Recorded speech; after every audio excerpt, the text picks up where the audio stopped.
waste of time, let's get started here. I assume you guys can see my slides. Okay, very good.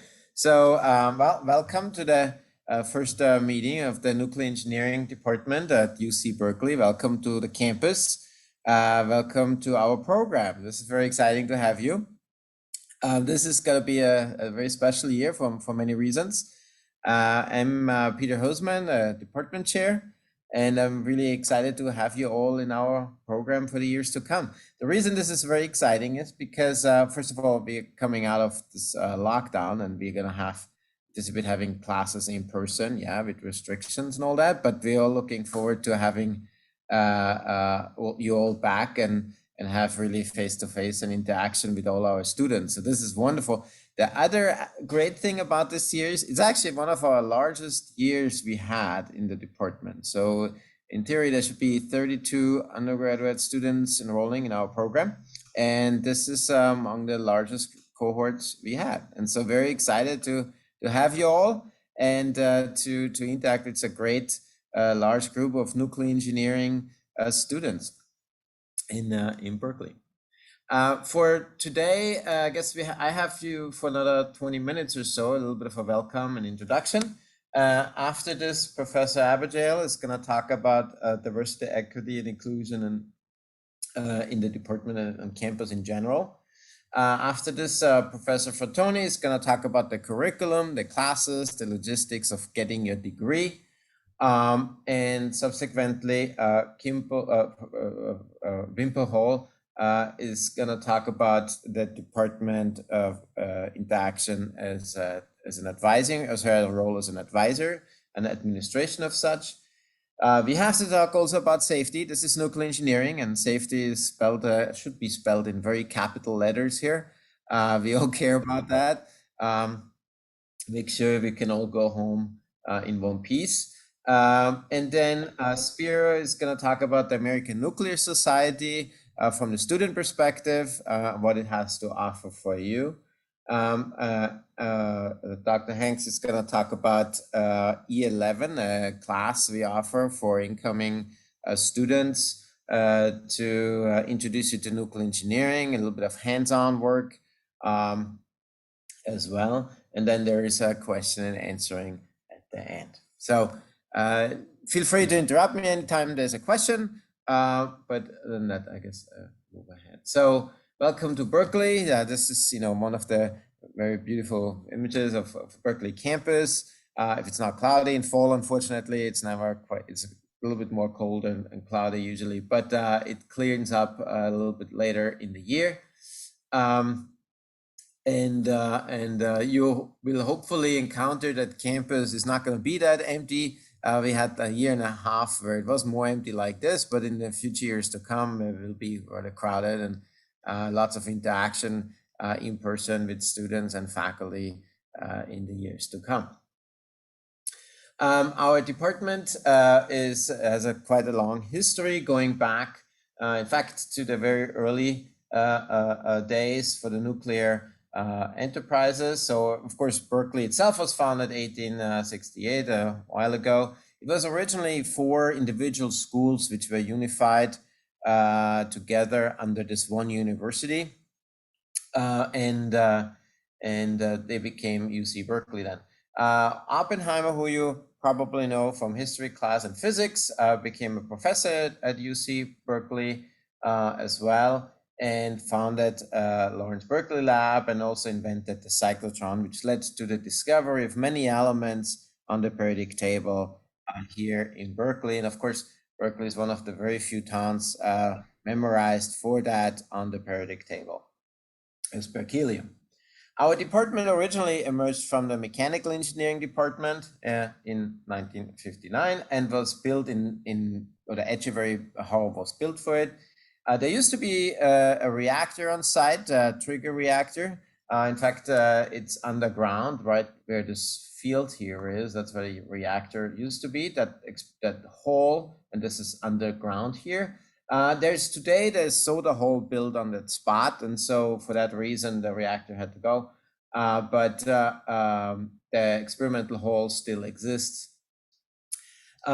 We had, of course, many discoveries here and many activities with, through the reactor and accelerators in the department. But I do want to highlight recent efforts the last 15 years or so, where the Nuclear Science Security Consortium was founded in 2010, I believe, and in the department the first time. And it really trained many students, PhD and undergrads, and funded much of the research around here. And it was just renewed, and we're going to talk about that for another 5 years. Also, we are part of a larger national effort, the Nuclear Science User Facilities as well. And numerous startup companies such as Kairos came out of our department as well, which you may have heard of in related news. So our department has a long history in the past and a bright future going forward. Now, we're also surrounded by national laboratories. In fact, we're probably the only university and nuclear engineering program who has this deep of engagement with the national lab system. As nuclear engineers, that's very important to us, either being for future employers or also for sponsoring research and just interaction with the national landscape of nuclear research. As you probably know, Lawrence Berkeley National Lab is just up the street from us. And many students interact with Lawrence Berkeley Lab on a daily basis. Many faculty are joint appointment or faculty scientists of some other title with Lawrence Berkeley Lab. SLAC, the National Accelerator Laboratory down in Stanford, is not too far away. Lawrence Livermore National Laboratory, it's also maybe 45 minutes drive away. And again, many of our students interact with Livermore, go there for field trips and interact in any different way. And then adjacent to Livermore National Laboratory, we have also Sandia National Laboratory, which is independent of Livermore, but they share the same cafeteria. But other than that, it's a different organization. And it's associated with the Sandia National Lab in New Mexico as well. And right in the middle of this, within basically no more than an hour or so drive, is of course the Berkeley campus, where we are. And so our students can heavily interact with any of those entities, and we pride ourselves to allow and foster these interactions all around. We have our faculty and engaged doing all this research associated with the national labs or with industry, or of course independently. We cover really all aspects of nuclear engineering, be it nuclear physics, and here Professor Bernstein is online as well, and bionuclear, Professor Abergale, and Yang Hosea, also a new professor in residence actually with UCSF, so University of San Francisco, is partnering with us on medical efforts on this. Also, Professor Vedder is engaged in radiation detection, also with UCSF, to detect the radionuclides in people's bodies and what have you. Fusion is covered by Professor Morse. Professor Wainwright, nuclear waste. Professor Wainwright will be leaving us for MIT shortly, and so we will have somebody new covering nuclear waste in the future. Thermal hydraulics is covered by Professor Peterson. Professor Vujic is covering non-proliferation as a faculty.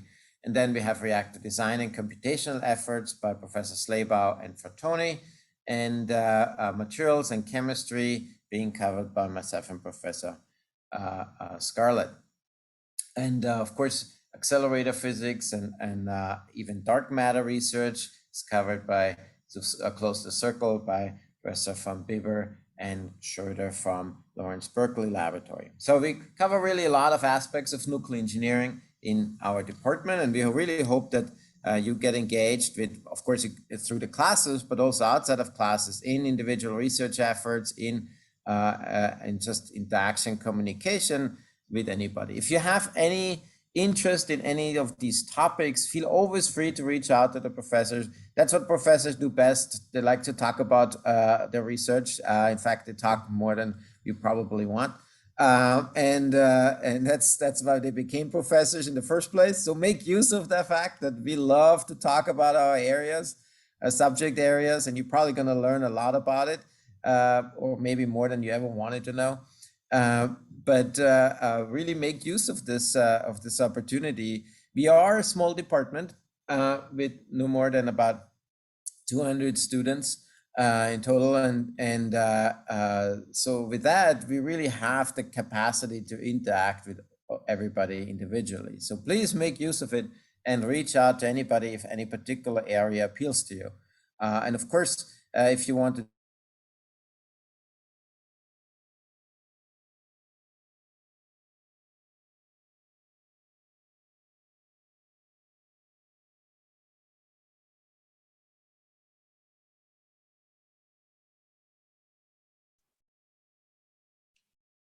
Kirsten, is Peter frozen for everybody? Yeah, I think he is. Yeah, I don't hear him either. I'll text him and let him know.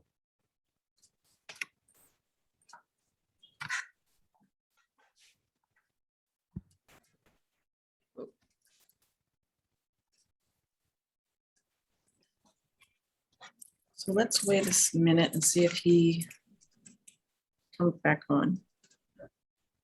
So I think he's going to log back in.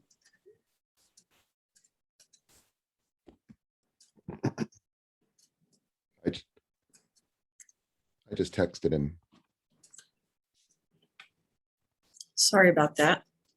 We'll just wait a minute and see if he comes back on.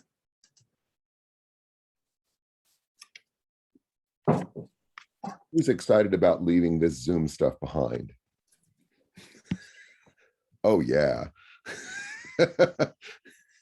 Man, I'm not going to miss this at all. It's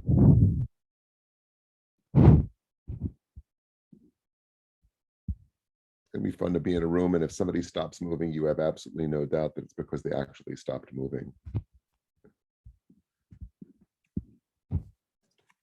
Okay, I apologize for the disruption. His computer restarted, and so he will be back on in just a minute. So let's see. Is there anybody that has anything they'd like to talk about in the meantime? No. Okay. So How would we reach out? There was a good question here that Michael Judson just asked. How would we reach out to the professors? Great question. My advice is email. Really, most of us are primarily interacting with the outside world via email. And that really is the best way to do it. If you see one of us, though, just walk up and introduce yourself. I mean, Peter is absolutely right. We love to talk. See, I'm demonstrating that right now. Okay, we can't stop ourselves, and especially if you get any of us started on anything relating to our work, our research, we'll just keep going and going, and you have to eventually figure out a kind of a graceful way to like walk away from us because we'll just keep going. But email is definitely the best way to do it. you can find all the email on our website under people and faculty. Mhm. There's email listed there. I'll also be sending out advising information that will have all the faculty's name and email on there soon. By the way, so I just put my email in the chat. There's also a number of us have email accounts at lbl.gov, and you know, so you may get a response from that as well. Don't worry, it's the same person.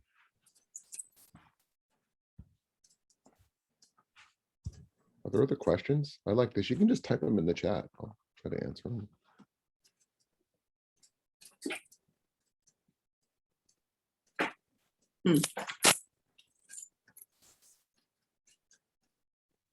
Out of curiosity, how many folks are in the dorms? Okay, quite a few of you. Yep. Cool. Oh, I'm seeing the screen moving around. Is Peter back? I don't see. Sorry about that. My computer decided it's a good time to restart. And I guess I'm very glad that this online thing is gonna give room for in-person classes, because in person I cannot decide to restart suddenly. So that's unfortunate. Sorry about that. Should be able to.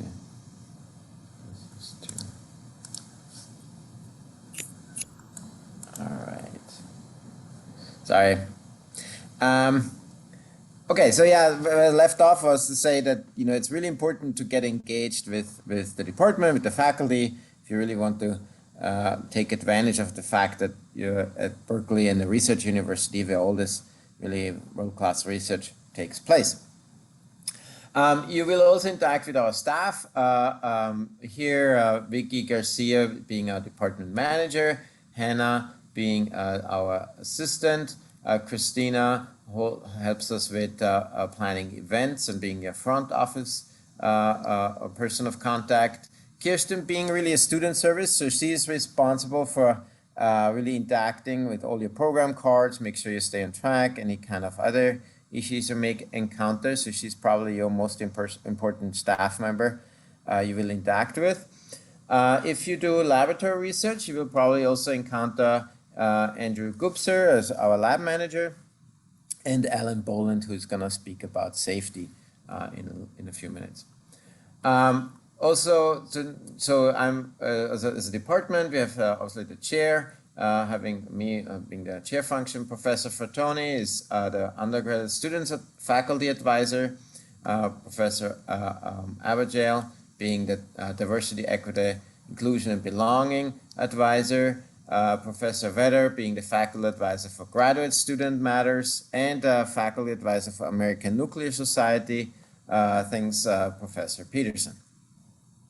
In Berkeley, we have a nice number of great companies which we interact with, and just a few I want to highlight, being a Deep Isolation here, downtown Berkeley, care about nuclear waste disposal, or Kairos Power, building new kinds of reactors, and Professor Sleba really have been driving a lot of this nuclear innovation through either our previously or now Cyclotron Road, getting engaged in the startup culture of the Bay Area. And also out of our department, we have numerous centers running out, and already mentioned the Nuclear Science Security Consortium going in its third iteration. So it's going to be up to 15 years now of coverage of training and education for nuclear engineering students and students who care about the nuclear security and nuclear science. Many of our faculties are engaged in this program, as well as other universities. And as you can see that this program, the last 10 years, already led to almost 400 publications, and 120 bachelor students got their degree through this program. So it's quite a success story, and we hope to continue this for another 5 years to come. Further, we are part of a nuclear science user facilities. So we have people from all over the country coming to Berkeley, using our equipment and infrastructure for their nuclear science and nuclear research. That's exciting because it brings in people from all kinds of other places around the country, and can engage with us and with our students on their research problems. And we also are part of an Energy Frontier Research Center, which is spearheaded out of Los Alamos, trying to target the understanding of materials on the reactor extremes. And again, it's a consortium of many universities, which enables us to interact with other programs on a daily basis. Now, what's new in the department, in this sort of sense, in the infrastructure sense and research center sense in 2021? So we just finished the installation, in fact, of a new electron microscope. This is quite exciting. It's quite a large value attached to it, and it's pretty unique in the country what it can do. We hopefully will install in next year or so a 1.5 megavolt tandem accelerator, which was brought to us by Lawrence Berkeley National Laboratory, and Professor Bernstein here is deeply engaged in making that work. Also, Professor Scarlett installing a new chemistry laboratory with lots of glove boxes and other facilities which allow us to handle beryllium and molten salts and radioactive materials. So that's quite exciting. And we're looking at expanding the usable lab space in the previous reactor room. So hopefully in the next 4 years, you're going to be here. You will see many of those efforts coming to completion, and hopefully you're going to be able to use some of them in your own research and efforts and work. Now, besides research and education, of course, there's lots of extracurricular activities taking place, be it through the American Nuclear Society or through fun engagements such as looking at historic artifacts. We have we had some students engaged in looking at sort of a historical sample of plutonium, which was actually the first measurable weight of plutonium in the history. And we have also students looking at nuclear fallout, which was collected from test sites. Further, DoseNet and RadWatch, Ali is maybe going to talk about this a little bit as well, is an outreach effort where we really want to get you engaged in as well, to have students build with high schools together radiation detectors, place them at local schools, and then through the network, they can read what is the local dose level at any given time at that particular school. So that's a great effort ongoing, and then we hope to expand then this effort with you. Of course, there's numerous opportunity to present a network, so be it at conferences, American Nuclear Society, or the numerous workshops we hold here in Berkeley. Obviously, these images were taken pre-COVID, but in fact, this picture here was probably the last conference before COVID. It was in March of 2019, I guess. No, 2020, March 2020. And just before this shutdown, but we will have that again, and our students are gonna be able to interact with scientists and with the department on Friday. Also, oftentimes the students get together and enjoy each other's company for networking purposes and just to hang out, really. And then we have also a small blacksmithing club, in case somebody cares about that, out of our department, where we participate every other year in the competition, which university makes the best blade, and through manufacturing routes, traditional manufacturing routes. And this is actually the one from last year. Unfortunately, the competition was canceled due to COVID, but it's came a pretty nice way, actually, in what our students were able to fabricate.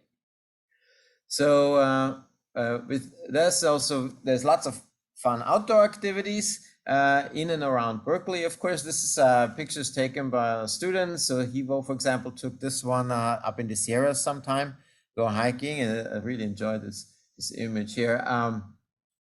And when he was out, and of course the beaches are not very far. If somebody cares about water sports, or in winter, of course, any kind of snow sport is something we can all take part of. In fact, Berkeley's nuclear engineering students participated in the Berkeley ski team over the years quite a bit. We have a number of students who are deeply engaged in that effort, and so maybe some of you will be as well. So with that, all I have to say is go Bears, and enjoy the rest of the overview today, and get to know each other. It's very important that you, as a community, get to know each other as well. You will be together for the next 4 years, but really forge a relationship for a lifetime. And many of your colleagues are gonna stay in the field, and you gotta get to know them better, and we'll hopefully work with them in the future as well.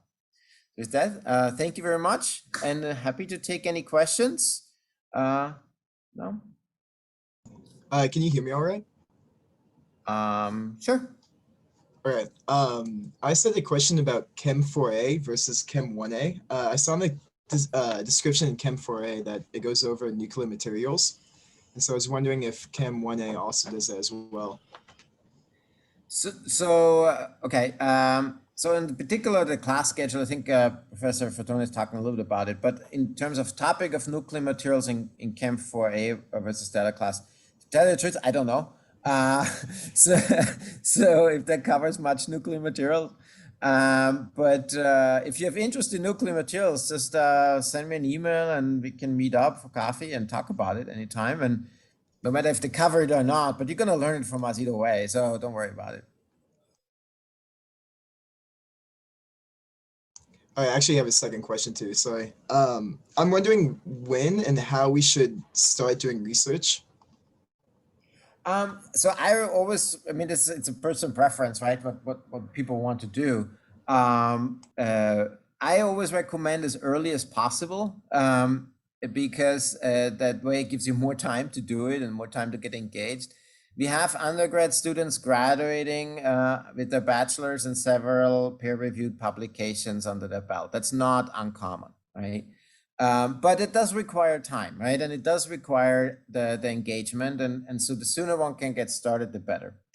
However, I do also want to give you a little bit of a word of caution. I don't know anybody's background really. So be aware that classes can be rather time consuming and demanding at times, particularly the first semester, first year.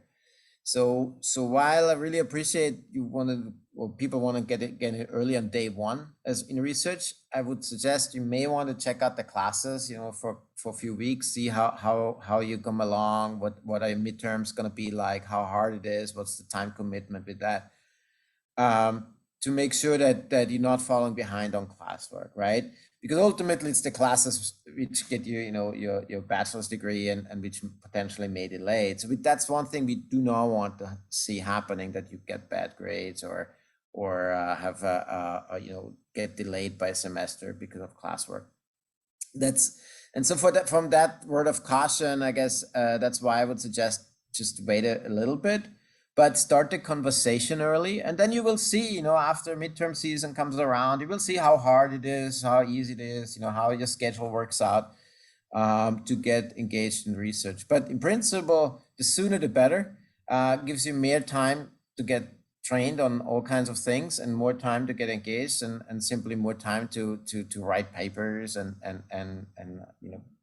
do activities with companies and all kinds of things. So both, I guess, soon as possible, but wait until you know what your schedule is going to hold and how you feel comfortable within the Berkeley classes and all around. But there's never a bad time to start the conversation. Any other questions? Lee raised his hand. I was just going to say, Peter, Spiro is going to speak to them later, right? I saw him on the agenda, Spiro Tanos. Yeah. And so Spiro is doing some undergraduate research now, and you can ask him. He's going to echo everything that Peter just said.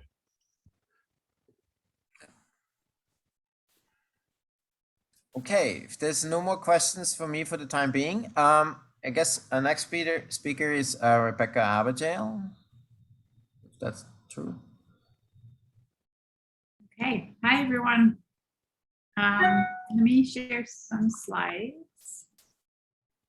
It's going to be a little bit redundant with what Peter just said. Talked about. Well, you can see this. Right. Okay, good. All right. Well, it's a privilege to welcome you today. I'm talking here to just give you a little bit of an overview of the department from a diversity, equity, and inclusion perspective. This is something that is very important for us, and you'll see that there's a new letter next to the DEI acronym that has been added, which is B for belonging. And the idea is that you're now students at Berkeley, and we want you to spend the next 4 years feeling like you belong and you have all of the opportunities that you're seeking to develop into hopefully a stellar career. So just to echo what Peter just mentioned, I think we're a little bit more now than 80 graduate students and 80 undergraduate students in the department, but it is a small department and you'll get to meet a lot of your peers. But one thing to keep in mind is that you all come from very different backgrounds. We have a pretty diverse student body in the department, but also in the college and the university as a whole. So when we talk about diversity, that means you come from very different socioeconomic backgrounds. So keep that in mind, that everybody has a different story. You all have different ideas and different focus on what you want to study, what you want to accomplish over the next 4 years, what your degree goal is, if you're interested in research or not. So that is all included in what we pull under diversity. In addition to, of course, age, gender, ethnicity, health conditions. And so this is just to make sure that that everybody is different, and we're trying to cater to everyone and make sure again that you're getting the best experience out of our department, college, and university as possible. So this is also to remind you that everybody in the department and on campus is committed to equity, inclusion, and safety. We want to make sure you're safe, and that's not only physically but mentally, and again that you have everything you need to pursue this degree. We're all committed to everyone's personal development, and we're all committed to everyone's academic success. And especially after what happened in the past 2 years, COVID, shelter in places, everybody has taken the last 2 years differently. We've all struggled a little bit, some more than others.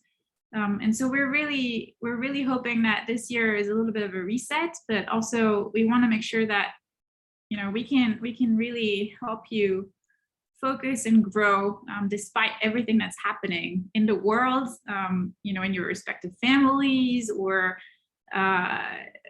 regardless of what everybody's situation is. And so keep that in mind. There are a lot of resources on campus, a lot of people that are here to help you develop and succeed. One thing is the principles of diversity, equity, and inclusion on campus. We call those the fundamental principles of community for the University of California. And this is really because we have a mission of teaching, research, and public service. This is a public school, and all of those principles are fully upheld by our department. And so I don't want to read everything, but just a reminder that we place honesty and integrity everywhere, including teaching, learning, research, and administration. And we recognize the relationship between diversity and excellence, again, in all of our endeavors. We affirm the dignity of all individuals in the department and strive to uphold a just community. We do not tolerate discrimination and hate. Not only within the department, but on campus and hopefully in general. And we're committed to ensuring freedom of expression and dialogue that elicits the full spectrum of views held by our varied communities. So again, keep in mind that you all come from very different backgrounds. You probably are going to argue and counter some different opinions in the next 4 years. Remember this, freedom of expression and dialogue, and we're all always in a better place when we can all communicate. And we respect differences as well as commonalities that will bring us together, and call for civility and respect. So when we interact with people, again, remember, there's a lot of opportunities for you to interact with your peers, with the staff, with faculty, including on social media and through chat rooms. And sometimes people forget what those principles of civility and respect are. And it can be a little bit difficult. So please keep that in mind where when you're on this supports like Plaza and Discord, and that we all call for civility and respect. And we also believe that active participation and leadership in addressing the most pressing issues facing our communities are central to our educational mission. And so especially in the nuclear engineering department, where we'll address anything from environmental justice to energy, clean energy, climate change. So it's up to you to actively engage and become leaders in those areas. And we also embrace open and equitable access to opportunities for learning and development. This is our obligation and goal. So again, if you see anything that you deem not equitable, please alert us. We want you to thrive, and we want this environment to be caring and humane for everyone.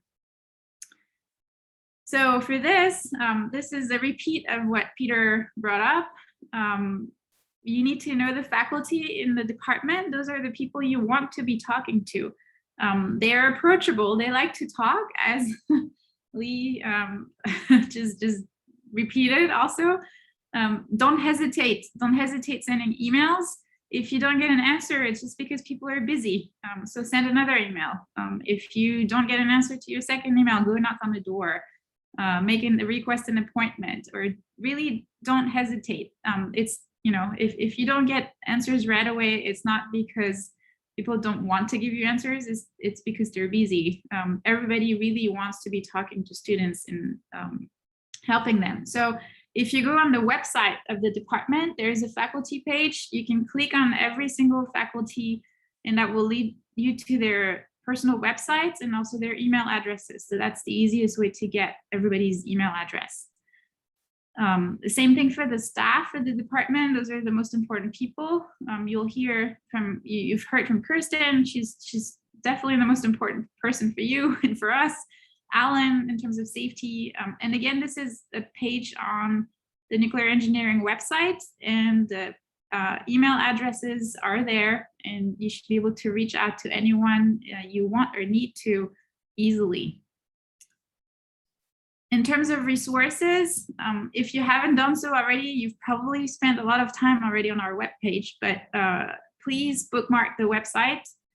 Make sure you know where to get. We do have an equity and inclusion page on the website that lists all of those resources. And this is the first day. Everybody's very excited. We're all happy to start the year.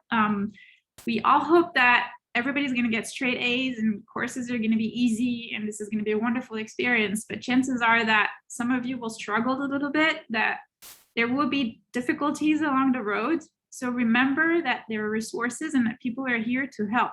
And that includes resources for from health services, including physical health and mental health. There are resources to prevent harassment and discrimination, resources for gender equity, well-being in general. And you know, again, as we've seen in the past couple of years, this is really important, especially as we all went through a pandemic, and it doesn't seem to be over, even though we're all coming back in person. There are other resources in terms of diversity and equity in general. I'm going to highlight the Code of Student Conduct here. That is something to read and go through. There are resources for students with disabilities as well. And so you should be spending a little bit of time this week maybe to familiarize yourself with everything that's available on campus, just in case you ever need it or you ever meet someone who needs it, so that you can directly point them to those, or go yourself and ask for help. And again, there are more resources all highlighted here. So bookmark this page everywhere. One thing that is very helpful is that mental health Berkeley handbook. We again want to promote student mental health. We want to make sure everybody can achieve what they want to achieve, and if that means getting help and support, that is really a resource that you should look up. So the handbook can be downloaded from the website again.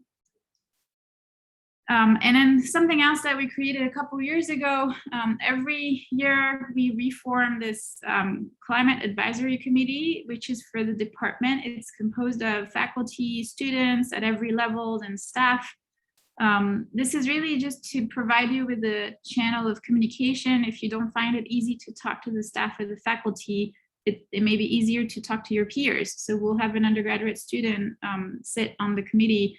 And this is really just to keep, just make sure everybody can talk about any concern, issues, if you have suggestion on how to improve life in the department or things you want to develop or anything you're excited about. But please reach out to those, maybe not those folks. We're going to have an announcement soon to recruit new members for the committee, but this is going to be on the website again. So keep an eye out for this. And then there is a feedback form on our nuclear engineering website again. This is also somewhere on the website. I can send the links in the chat, but this is anonymous. It is really to solicit feedback from everybody, students, staff, and faculty, just to make sure everything is working for everyone. So if you have great feedback, please send it to us. But also if you notice things that are not right, if you'd like to alert us with anything, please use that feedback form. Again, it is anonymous. Nobody will know unless you chose yourself to provide your name. It is read by the chair, Peter Hosman, by myself, and by Kirsten Wemple, who's your student advisor. We're not the only 3 people who have access to this form. And then depending on what the topic is, we will take appropriate actions. Okay, that's what I have for today. I don't know if you have any questions.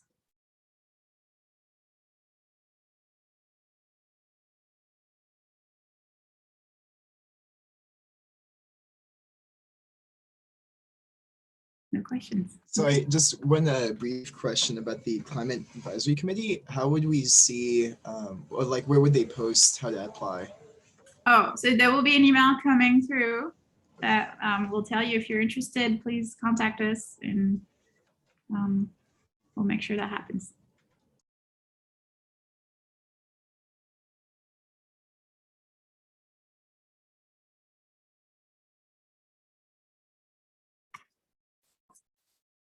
Okay.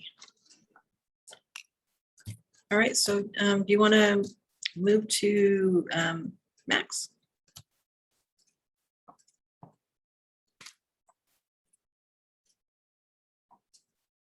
Okay, well, again, let me join everyone else in welcoming you to UC Berkeley, and in particular to the nuclear engineering department. Congratulations again, and I hope everyone had a smooth move to Berkeley. Many of the topics that I'll cover here have been already discussed, but I think repeating or giving you a slightly different perspective or a little bit deeper into some of the topics will just help.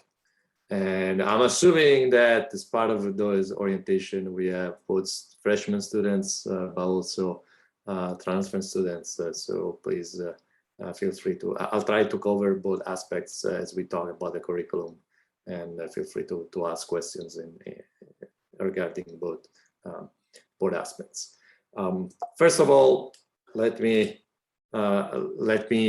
say once again what we just heard extensively, but again want to reaffirm how important to us is that everyone is welcome to our department, and how it is important that we are welcoming to anyone, and that we make sure that this is the way we engage with each other, and hopefully even outside of the department, that this becomes really your core value, and hopefully that's it is already your core value.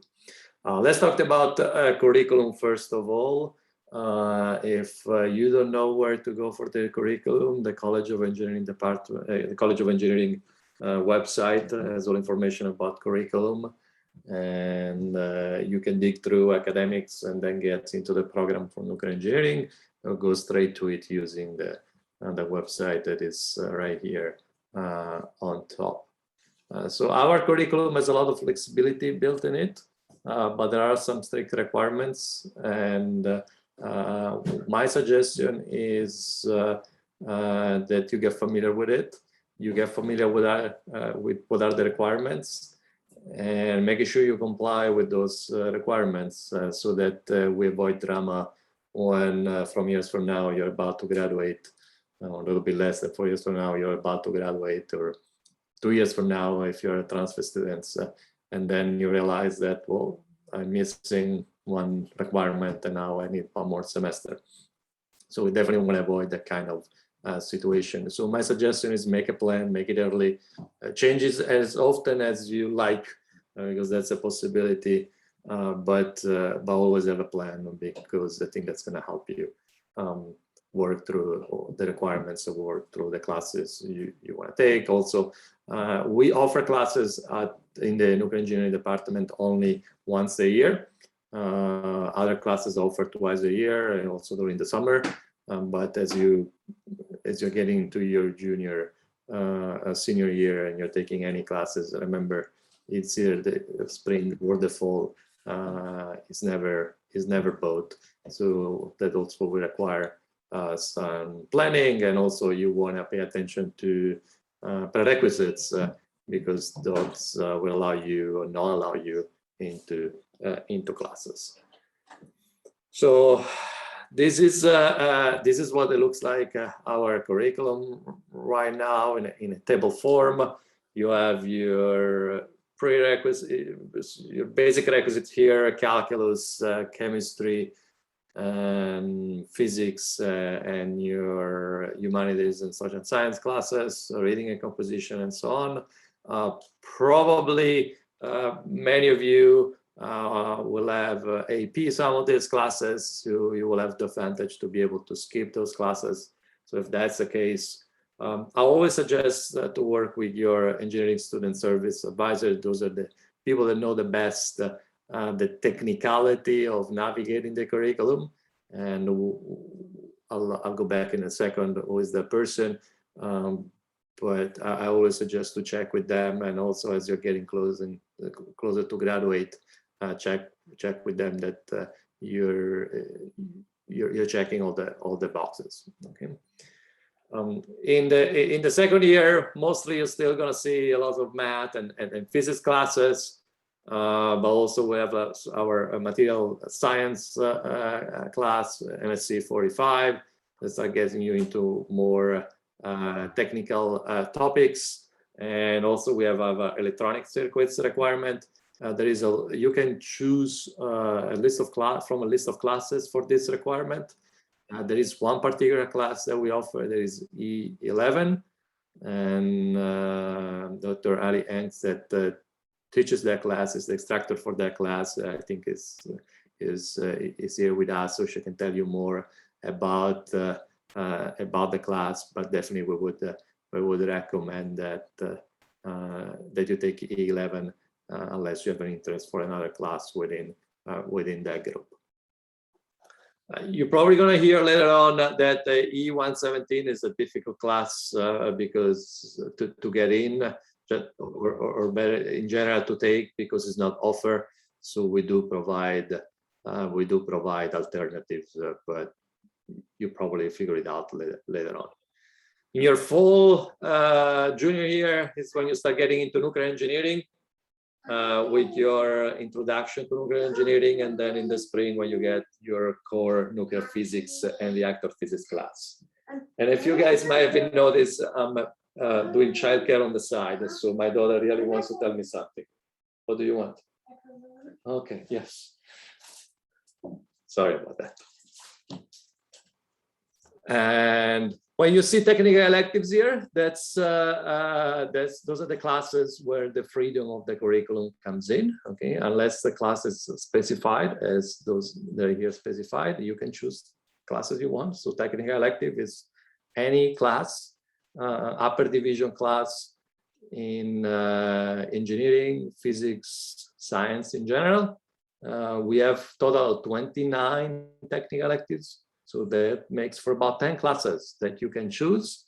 The only constraint here is that of those 29 units, 17 must be nuclear engineering, and the rest can be anything you like. So if you want in terms of classes, considering a class is usually 3 units, sometimes 4 units, is about 6 classes in nuclear engineering and 4 outside of nuclear engineering, whatever you like. It's difficult. We'll do it later. Okay. No. This is the transfer curriculum. This is transfer curriculum. Very similar. Of course, you don't have all the calculus and physics classes. We assume you already taken those, but we still have some fundamentals that we require, like making sure about programming, material science. Probably you haven't been exposed to it. So taking this class and some humanity classes. A lot of flexibility also in this curriculum. We went to 23 technical elective. Again, that you have to distribute between the nuclear engineering and in general engineering classes. We talked a lot about who to talk to and who are the point of references. Here, I'm trying to distill to 4. For anything related to nuclear engineering and academics, Kristen is your point of contact. You'll be dealing with her a lot. I think you got it by now. So definitely that's a person you want to have in mind. I'm your head undergraduate advisor. That means that for any general issue about the curriculum, or for example, if you want to make a change to the curriculum, there is a possibility.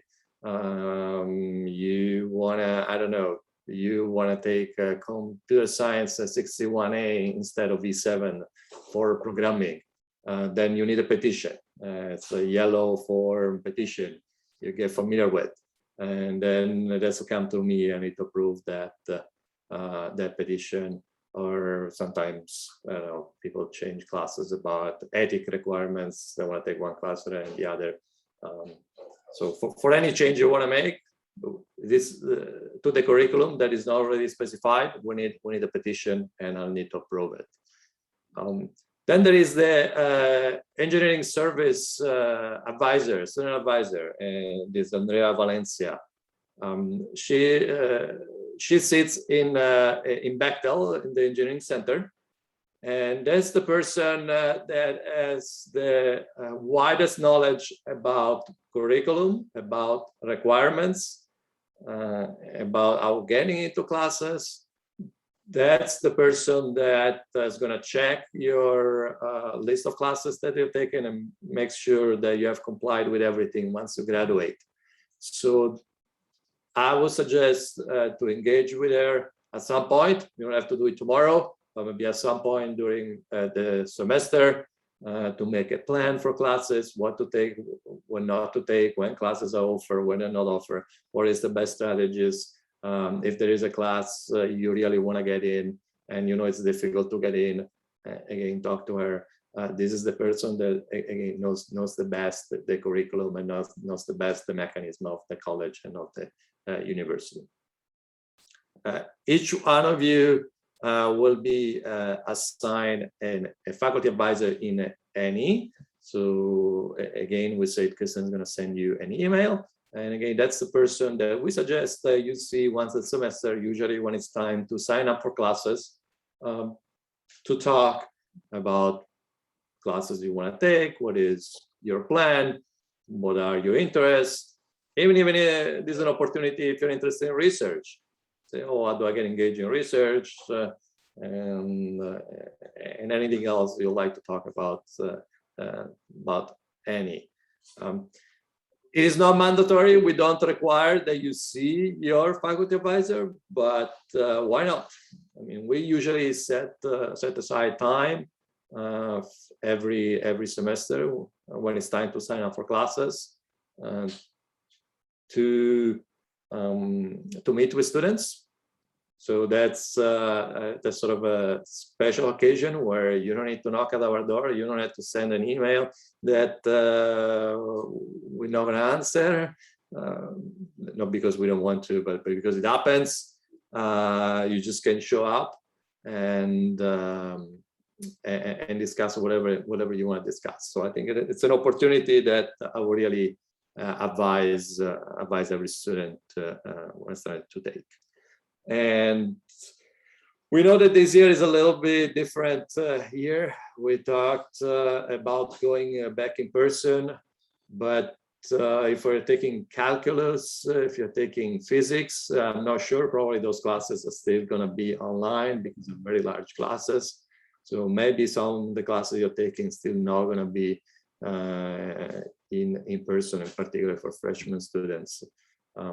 So things are still being flux. Among all the resources that we already mentioned, there is a web page that the College of Engineering has created, basically dealing with the semester and trying orientation through the special semesters and classes and online classes and in-person classes and so on. I found it was a useful resource also for myself. So engineering.berkeley.edu/students if you want to have more info. Research. We already talked about this, and like definitely to take a few minutes to discuss this. There are many research opportunities. There are some, let's call them official resources where to look for research. One is the Europe, the undergraduate research apprenticeship program. This is a program where faculty post projects, and you can go and apply, and you can get units credit that if you need to for this program. Another opportunity. This is the Europe is university across the university. Another opportunity that is within engineering is the beehive.berkeley.edu. This is sort of a two-way system where faculty can go and post projects, or students can go and sort of list themselves as available to research. And if you see a project in there, same things, you need to apply, you send an email to the faculty, you say you'll be interested in that project. So this Beehive project is a little bit less formal compared to Europe. Europe is a little bit more regulated, also with the possibility of getting units and with the matching process. There is some filtering behind. I said Beehive is sort of less regulated, more informal. It just lets students know that some opportunities are available, and usually faculty also list the skills that are required for the project they list. We mentioned many times, if you're interested in your research, talk to faculty. That's the best resource within the department. We already said there is a web page on our department site where you can find all the faculty and their contact. Email them, and as Professor Bergel said, email them once, twice, 3 times. Reach out to Kristen and tell them, Max is not answering me. How do I reach out to him? And Kristen will let me know. So don't be discouraged by the fact that we don't answer email. 2 years ago, I would have said, when we are in the office, our door is open, come knock at the door, come in. We're there for that purpose. Probably it's not going to be exactly like that this semester, maybe for another semester, but eventually, hopefully, we're going to get to that, back to that situation. I also suggest to attend the colloquium, and if I'm not mistaken, is at 3 p.m. every Friday. We have changed a few times, so hopefully I didn't miss the latest update. So the colloquium is a 1 hour meeting where we invite experts from all over the US, all over the world, to talk about the research. So if you want to know the latest and the greatest that is happening in the nuclear engineering field, in all area of nuclear engineering, that's where you want to be, 3 p.m. on Fridays. And I believe there are, at least for the in-person, I don't know if we're having in-person or not this year, but there is cookies and coffee. So one more reason to come. But again, it gives you an opportunity to see exciting things and to get the latest news of what is happening in the nuclear engineering field. If you are also inclined, you could attend the research group meetings. Every faculty has a group meeting. It happens usually once a week or twice a month. I don't know, depends on the group. And that's where graduate students, postdocs, and faculty discuss research within their group. Usually these meetings are open, so you're welcome to attend. Just reach out to the faculty, say, I would like to come to your research group meetings. Is that possible? And they will let you know. Now, that said, there is one important aspect. There was a question before, where should I engage in research? At any time. I know of students that day one, they knock on my door and says, I want to be engaged in research. And as Professor Hosma says, first thing I say, no, that's not going to happen. Go take your classes, see how it goes. And then if you think you have spare time, come back. And well, it happens that this person pretty much 2 weeks into the semester came back and says, I have free time. But I want to say that's the exception, right? I would say really try it out, see how it goes, see how classes are going, see what is your workload, and see what is your balance. You don't want to just take classes, right? There are many things that Berkeley has to offer, many activities, and you have to take advantage in full. So it's not only about taking classes, but make sure that you keep sanity and you keep yourself involved in many different things, or in things that you like. So when you're ready, we're there. Come back and we can discuss research. But there is another aspect that is important. You do not have to engage in research. When you talk with faculty, and we say faculty like to talk, and they like to talk about the research, and they're very enthusiastic, but research is not a requirement. Research is a requirement for graduate students, not for undergraduate students. If you're struggling, you don't feel like you have to do research. If you're not interested, you don't feel like you have to do research. Research is not a requirement. Once you get to graduation and you get with your SSS advisor and you show the list of classes, she's not going to look for research. She's just going to make sure that you have taken calculus, you have taken physics, you have taken 29 units of technical electives, and so on. This is what gets you the degree, not research. So by no means, I know we talk about research, I know we are excited about research, but by no means I want any of you feel stressed about not doing research, because it's absolutely not necessary. If you're excited about it, if you're interested about it, if you have time, if you're not struggling, yes, go for it, but it's not necessary. And I really cannot say this enough. One last thing. Professor Abergel had a fantastic list of resources that you can have in case you're struggling. I have a few condenses here. But the message here is you have been admitted to Berkeley. That means in your previous life, you have been a top student, top in your class. You've probably been the top in your elementary school, top in your middle school, top in your high school.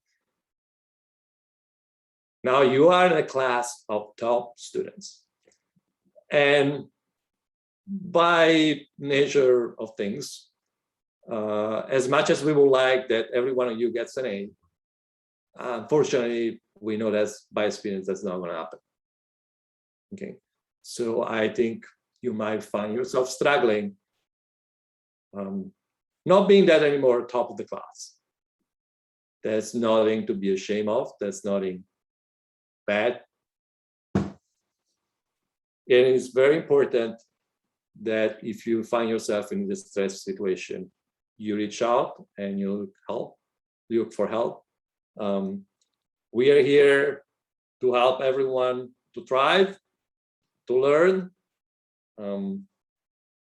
But there are also situations where it goes beyond what we can do, and there are other resources and better resources that you should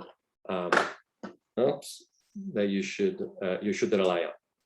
Okay, so again, don't be afraid to reach out, and please speak up if you find yourself in this situation. Never forget to have fun, and looking forward to see you in class soon. And sorry about that disruption.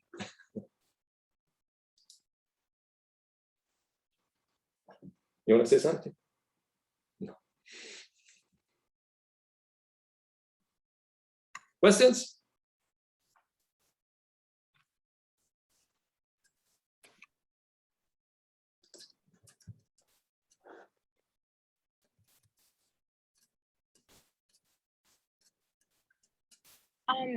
How difficult is it to double major in the nuclear engineering program? I think nuclear engineering is at this point one of the degree with the highest number of requirements. So it might be a little bit more complicated, but there are majors that combines well with nuclear engineering. For example, computer science is a major that has a very little requirement. So double majoring computer science and something else is usually possible. We're talking about 90 units requirement in nuclear engineering versus 60 something for computer science.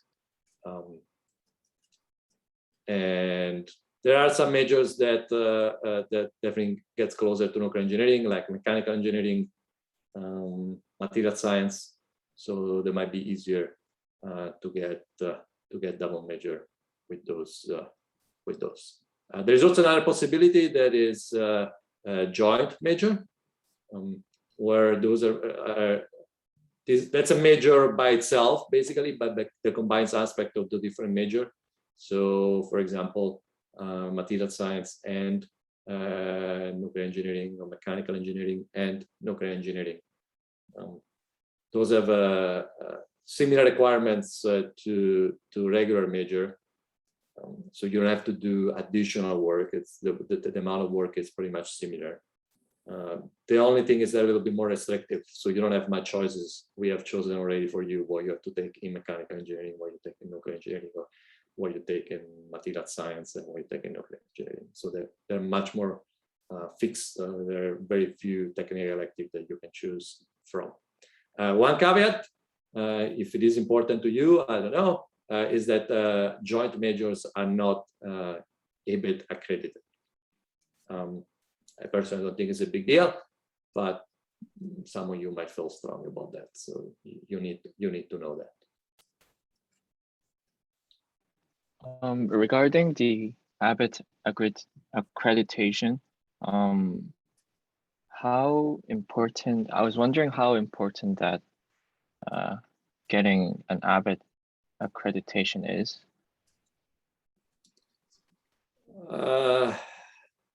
So ABET accreditation makes it easier to get a PE license. If you don't have a PE license, there is some, sorry, if you don't have an ABET, if the major you're getting is not accredited by ABET, you need some additional work to do to get a PE license. So I think the real question is how important is the PE license. I think in the field of nuclear engineering, unless I believe you are a reactor, you're operating a reactor, I believe it's not is not really so useful. So I personally give relatively little value to the ABET accreditation. I mean, you're still getting an education from Berkeley, so that's real value. Again, there are some works that require, some jobs that require PE license, and if the major is not accredited by ABET, you still can get a license, but it's a little bit more involved in terms of work. Thank you. Yeah, I personally wouldn't let my choice be influenced by that. But again, I'm not planning to look for a job anytime soon. So. And I see Spiro put a comment on the chat. Spiro, if you have actually direct experience, probably that's better than that. Yeah, so I'm currently double majoring right now. Well, I'm simultaneous degree in LNS, so I'm taking a major in College of Engineering Nuclear, and then I'm taking an astrophysics degree. And so it really just kind of depends. I currently haven't had any trouble because if you pick something that overlaps a lot with nuclear, it has the physics classes, it has the math classes that you can already double count with things, and you can use your upper div technical electives to double count and check requirements off for both at the same time with the same class. You can really get it done. If you want to double major in something that's not as physics related or not as close to nuclear engineering, maybe something like biology or chemistry or anything else for that matter, you're going to have a harder time because you're fitting in more classes and they're not double counting for both majors. But if you really want to do it, you can definitely find a way, and you can always, I mean, summer classes are always a way to knock a few classes out and get towards that goal if you're comfortable with taking notes. And Spiro, just for completeness, what is the limit on the double count? 5 classes? 2 upper div double counts. So 2 like any 104 could double count. Actually, no, because any specific, but any 162 could double count for both as a technical elective, and it's unlimited on like the lower divs like physics 7A, math, and kind of your more basic classes. Yeah, so there is a limit on the classes that you can double count, so you can't completely overlap. Even if in theory that could work, there is a limit on the double count. And how many semesters? I think you're capped at 9 semesters, not including summers.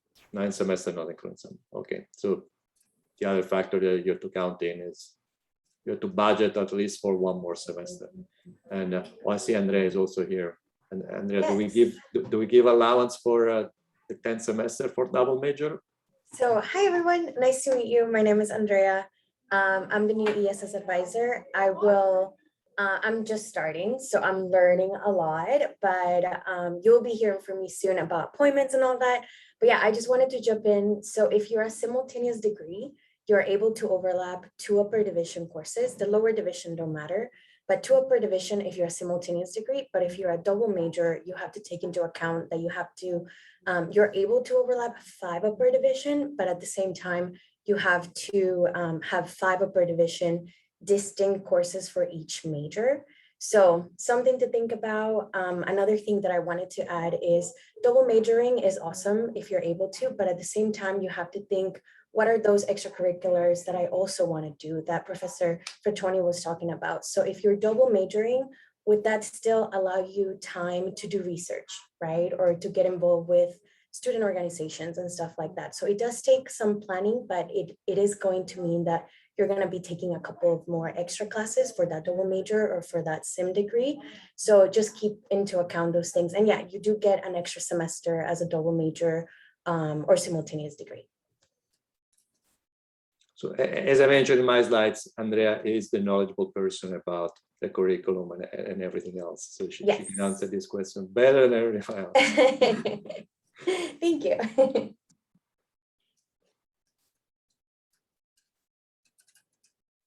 Any other question? I have one that's a bit of a specific question, but I had noticed that E117 was not being offered this year. I was just wondering if they plan to reinstate that, or if there's going to be some other requirement that, you know, could be used to fulfill that, because I had noticed, you know, it wasn't being offered. Yeah, so we are planning some changes to that, but for the time being, any upper division science, engineering, physics, math class will work.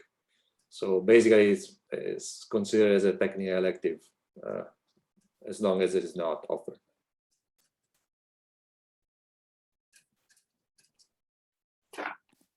Thank you. And you don't need to petition. We have a blanket petition in place.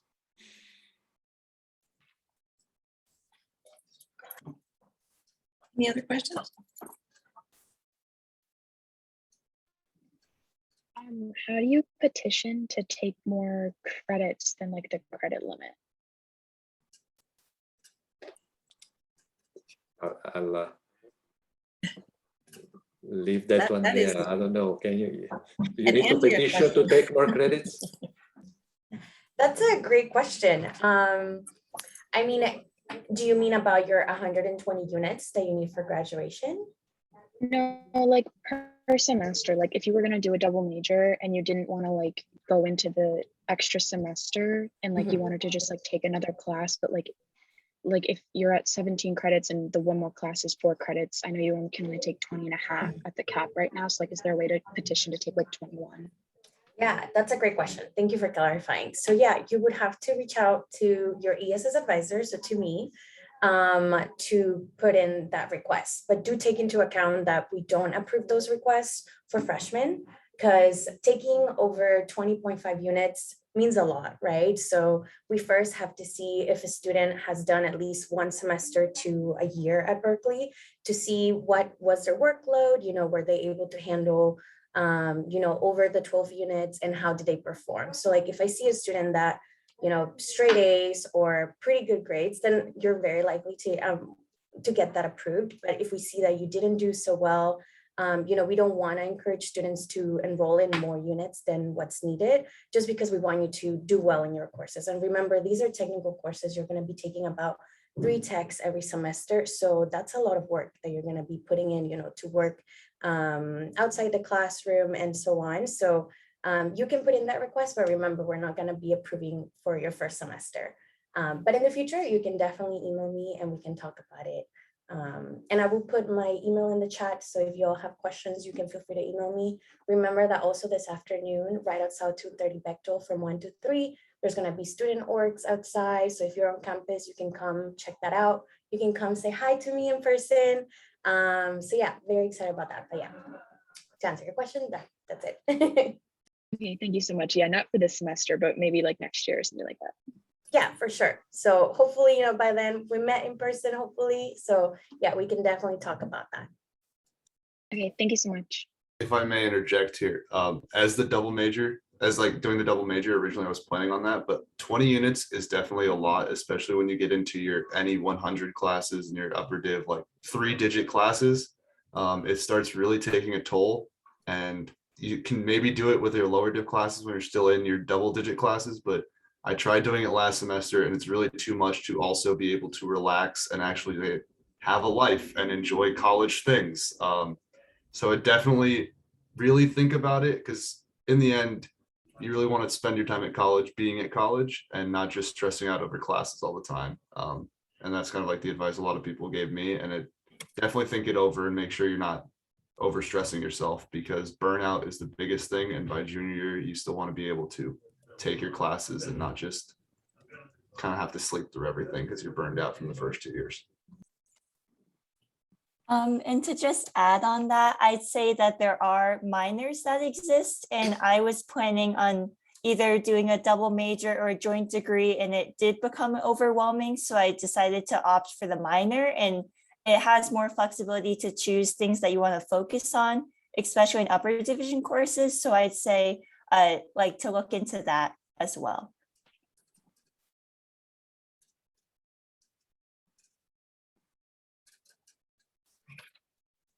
Yeah, great advice. Okay, so I'm going to switch with Alan Bolin, and we'll have Alan talk about safety real quick, if that's okay with everyone. And then we can go back to the Q&As after we're finished. Great, thank you, Kirsten. Are you going to present the slides or do I? If you can, that would be great. Okay.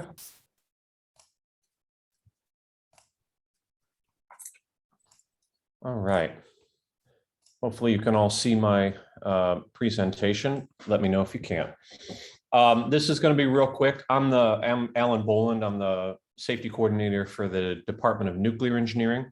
And I just want to hit some super highlights primarily about Echeverry Hall. But first, you probably already know all this, that police, fire, and ambulance are all handled by the UC Police Department 911. And so here on the right, you see you dial 911 from a landline phone, but dial 642-3333 from your mobile phone, because otherwise, if you dial 911 from your mobile phone, you go to the California Highway Patrol, and then they have to figure out where you are, and that wastes time. So I recommend putting this number, 642-3333, into your mobile phone as a contact, something that you'll remember in an emergency. Also, if you're locked out or have any other questions of that sort, there is a non-emergency number for UCPD where it's not 911, so they're not going to be all freaked out when you call it, but it's monitored 24 hours a day, 7 days a week. So they'll help you with any questions you may have. They'll direct you in the right way. And if you haven't already done this, enroll your mobile phone for warn me messages. Specifically in Echeverry Hall, where you're going to be doing a good bit of your classes, we have blue light call boxes where you press the button and it automatically dials UCPD in the case of an emergency. So we've got a box on the first floor hallway, a box in the second floor hallway, and a couple of boxes in the breezeway outside. So just letting you know about that. If we have an earthquake or a fire or other kind of evacuation from Echeverry Hall, please don't stand in the breezeway, nor stand in the alley, because those are more dangerous places to stand. Instead, please go to either end of the building, to Ridge Road or Hurst Road, and stand there. Now, your instructor of the class should direct you that way, but it's good for you to know yourself. Just so you know, we also have an AED and a disability evacuation chair on the third floor. Not that you would need to use that, but just letting you know.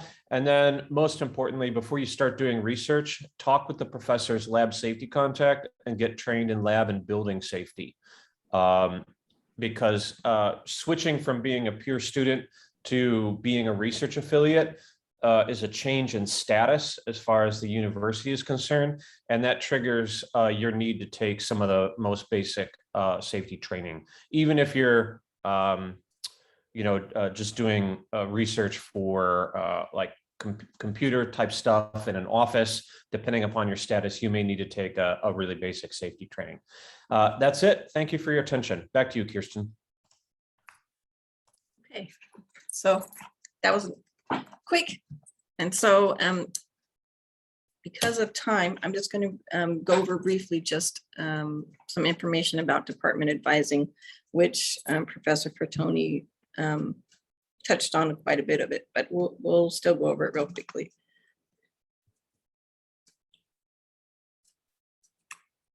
Okay.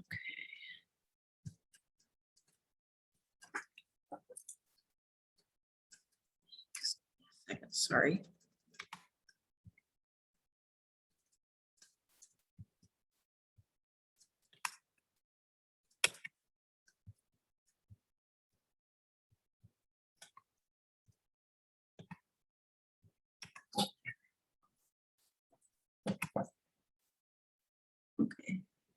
guys see my screen? Yep. Yep, okay. Okay, so most of the stuff that we've already gone over, some other people have already gone over, but we'll still go through it briefly. And so this department advising, I'll be assigning, let's see here. I'll be assigning department advisors here shortly. And so Max said that you're not required, but we ask that you meet with your assigned advisor at least once a semester. You're not required to if your GPA is above a 3.0. If it's below a 3.0, we'll be placing a hold on your registration to make sure that you do meet with your advisor, so that if you're having any issues or difficulty with something, so that the advisor knows, and we can try to help you find whatever resources you need or help you get over that hurdle to get your grade up to the minimum requirement. And so when I'll be sending out emails that will include the advisor that you're assigned to. You'll have contact information with, by email and their office, so that you know who the person is. And then starting the spring semester, you'll be getting a notice that also gives you instructions on what you need to do to bring to the advising appointment. And so when you go to meet with your advisor, you should print a copy of your transcript from Cal Central. You should complete a degree worksheet that's located on the College of Engineering website. And you should fill out an enrollment form that's also on the College of Engineering website. And so when you go and meet with your advisor, then you have all of the data and information that's needed for you guys to have a discussion that can be useful. This is an idea of what the email will look like that I send out to you, which includes all of the information that I just told you about. This is where you would find on the College of Engineering website, there's 2 places that you can find the degree worksheets, and I'll include a link on the email. And so you can either go to the place that says degree worksheet, find the nuclear engineering and print it from there, or you can go to the nuclear engineering page and it has the worksheet there also that you can use and print out.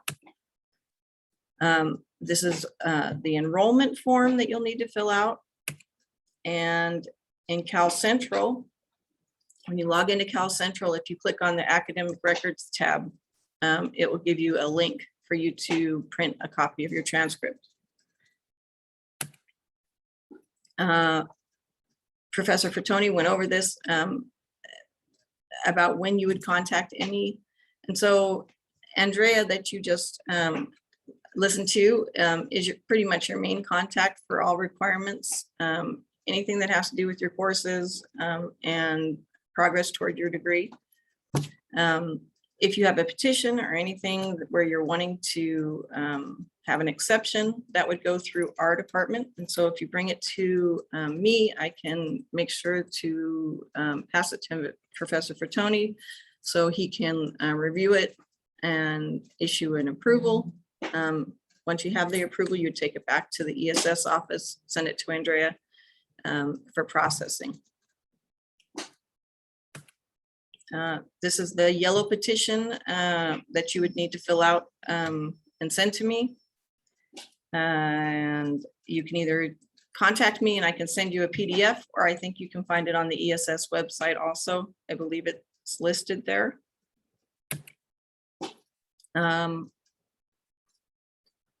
Other faculty members have already pretty much discussed research projects and internship opportunities, so I'm not going to go over that. And that's pretty much all that I had.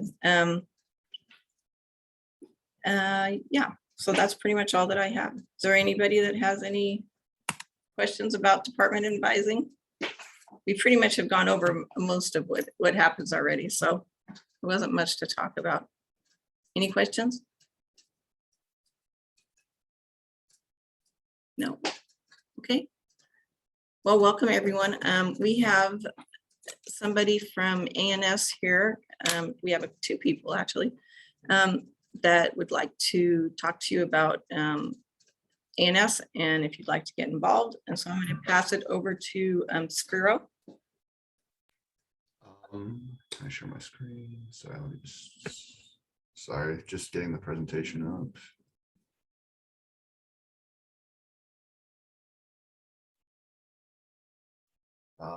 Cool. So hello, everyone. My name is Spiro. I'm a junior. I'm the co-president of ANS with Mel. Mel can't make it today, so it's just me.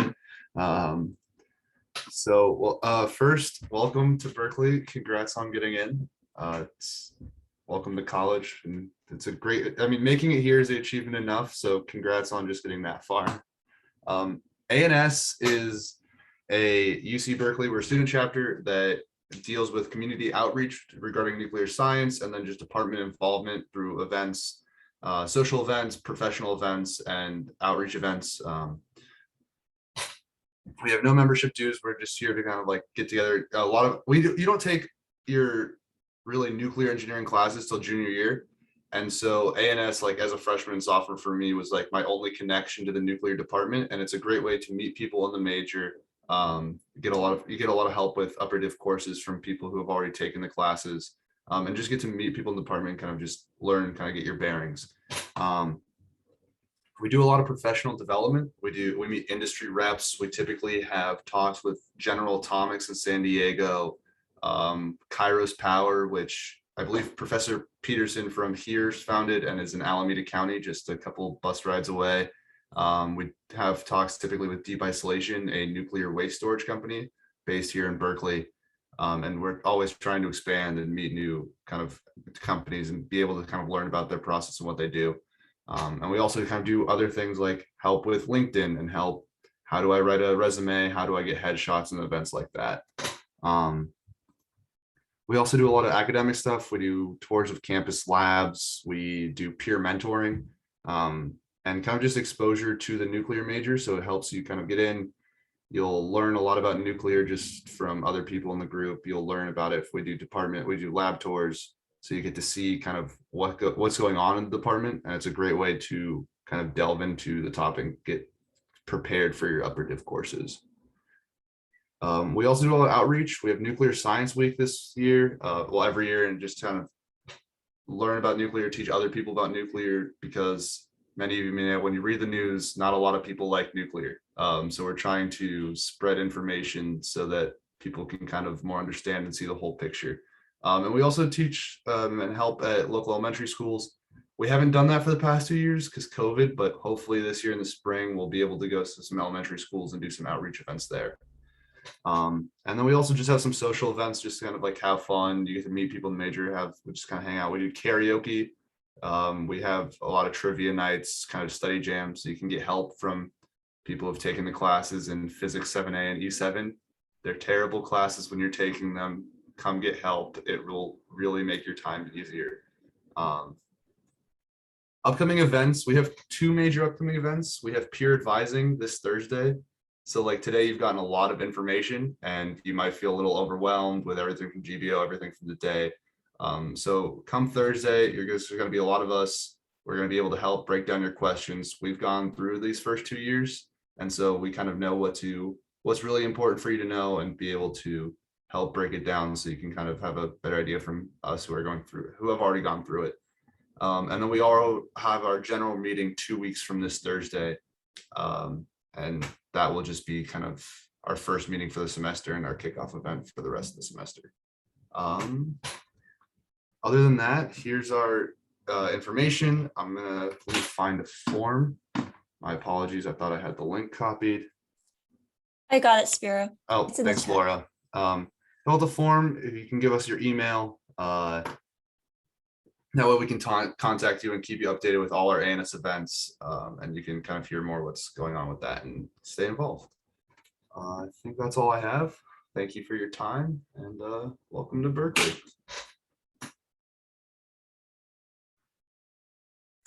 Thank you, Spiro. So, yeah, and Laura, she's the previous president who was just giving that information to you. And so last, we are going to have Ali Hanks, who is the instructor for E11, talk to you about E11. And then we'll have some questions and answers at the end if you guys still have some things that you'd like to talk about. Great, thanks, Kristen. Yeah, so again, like everyone has said, I just want to reiterate, welcome to Berkeley.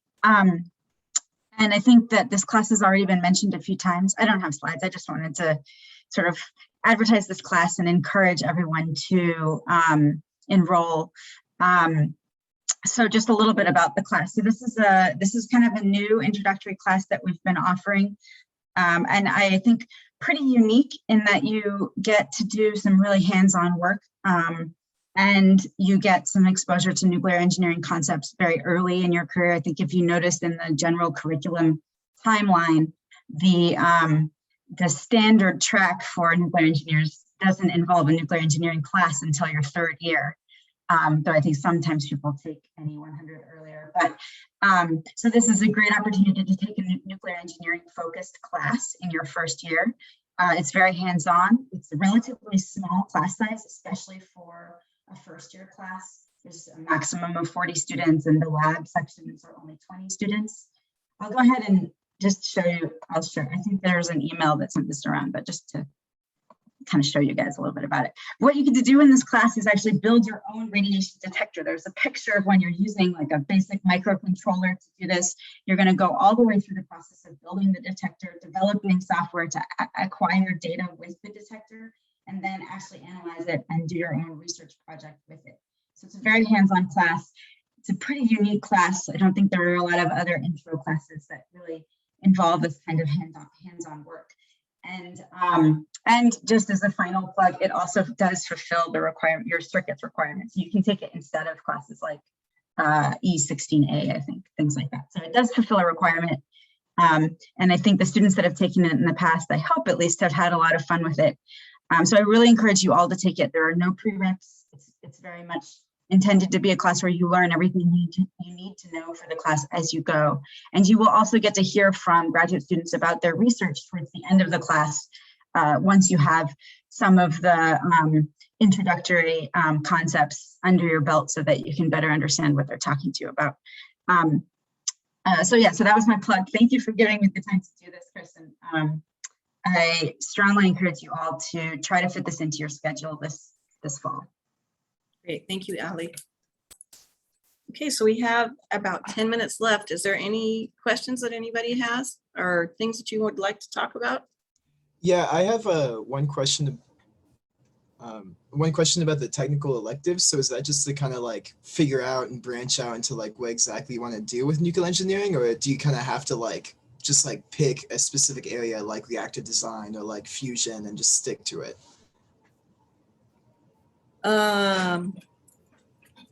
That question is better for and for Max, I think. Yeah, I don't think that there's really any set plan that you have to follow on that. And so the best thing for you to do would be to talk to your faculty advisor, let them know what you're wanting to do, and yeah, they can help you decide if you're needing help with that, or let you know if they think it's a good plan. Is that, I see Lee there taking his mute off. Yeah, I don't know if you had anything you wanted to say about that, Lee. The one thing I would just say is that there's actually, I think one of the really cool things about nuclear is that it's such a broadly useful technology. So we've got a lot of people in the department who are, folks like Rebecca, Professor Abergel, who are doing work in radiopharmaceutical development. And we've got folks in my group that are doing research for nuclear astrophysics, and yet it's in nuclear technology. Or, or space applications right now. So like, I think some of these technical electives give you an opportunity to kind of dabble in those things and see where it's useful.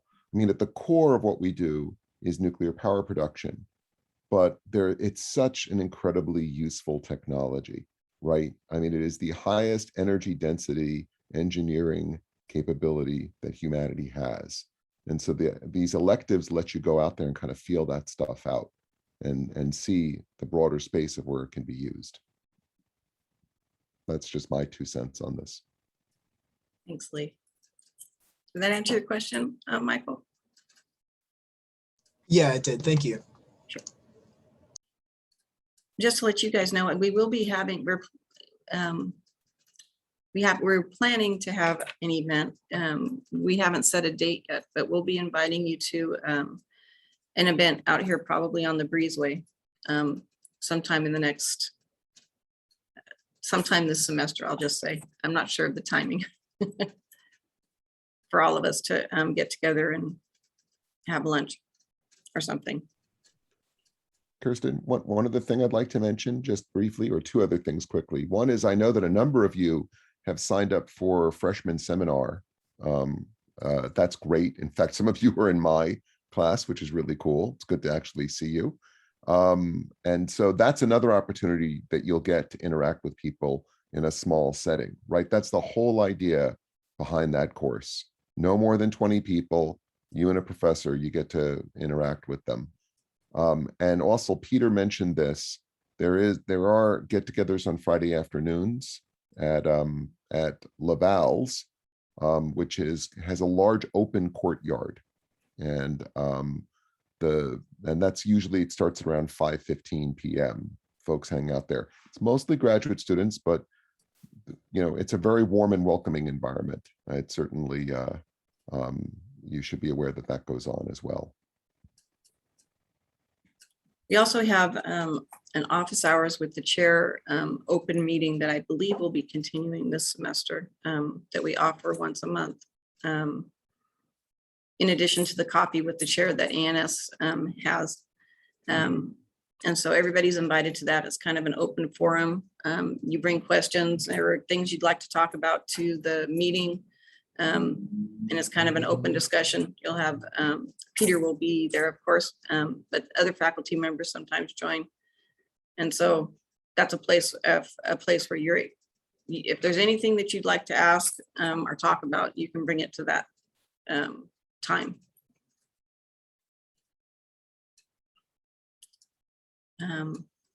Any other questions? So we're getting assigned an advisor, and when do those emails come out? So I'll be putting that together sometime here within the next week or so. So we won't ask you to meet with your advisor until the spring semester, because we don't, it's your first semester, and so we don't start at that time, just so you can get comfortable. But I'll still do the assignments.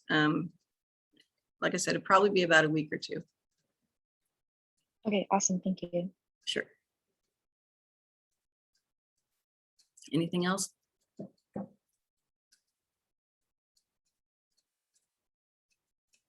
Okay. Well, welcome to Berkeley.